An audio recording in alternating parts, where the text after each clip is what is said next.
if you want to engage in respectful political discussion with other viewers of the show and other listeners, you can do that on the David Pakman Show subreddit at davidpakman.com/REDDIT.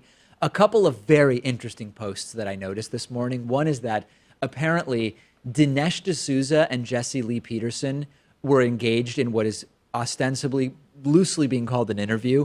I've been interviewed by Jesse Lee Peterson a couple times. He is this completely out there right-winger who somehow has gotten picked up on Newsmax television, unless he's already been kicked off of that. I don't really know. He interviewed convicted felon Dinesh D'Souza, who, of course, I don't even know if we can say that because Trump is pardoning him, and I don't know if you can still say he's a former convict, I guess you would say.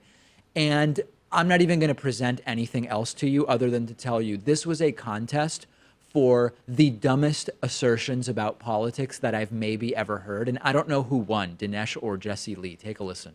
Do you see Richard Spencer as a bad guy? I see him as a misguided guy who's on the left. In other words, when I say on the left, here's what I mean. Number one, he believes in identity politics. Identity politics is this. Identity politics is the belief that the most important thing about you is what ethnic group or race you belong to. Now, see, I don't believe that. Right. But he believes that.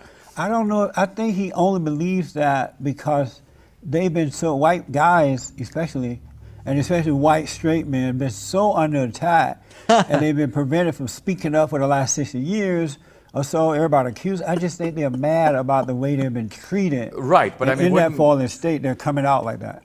Agreed, but remember, like, I would say that the angry nationalism of, say, Malcolm X came in response to what he saw as white nationalism, right? And Malcolm X goes, if we don't fight back as a group, and so now Richard is the next turn of the screw. And so he represents a kind of bitter white nationalism responding to what he sees as the minority nationalism of, he goes, well, we have black power, we have Latino power, we have this power, we have that power, why can't we have white power? Right. That's basically his argument. I agree. You know, and but I don't think Trump's on that bandwagon at all. Not at all. Trump is we're Americans first. Right.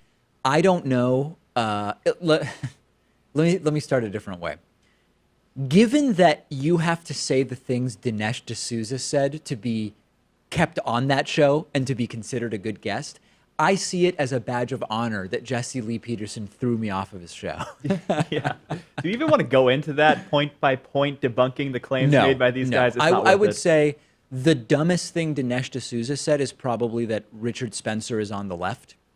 And the dumbest thing Jesse Lee Peterson said is probably that the big discrimination that's currently taking place is against straight white men in American society. But of those two claims, it's hard to say which one's It's very hard dumber. to rank one over the other, yeah.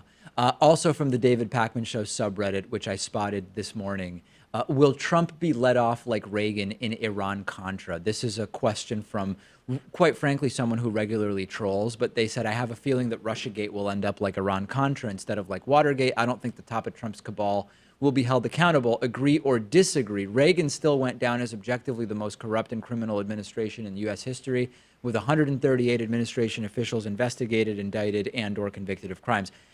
I actually agree. And I think unless we see a complete reversal in who controls the House and Senate in, what is it, like 10 weeks in the midterm election, you're not going to see Trump held accountable. It's very possible that many members of his administration or his cabal will be held accountable, but I actually think that there's a lot to what this person is saying. If you had asked me last week, maybe I would have said that this is more in line with Iran-Contra and Reagan. Yeah. You ask me today, after the events of this week, I don't know. It's shaping up like Watergate. You think it is actually I taking think a so. turn towards Watergate? Yeah.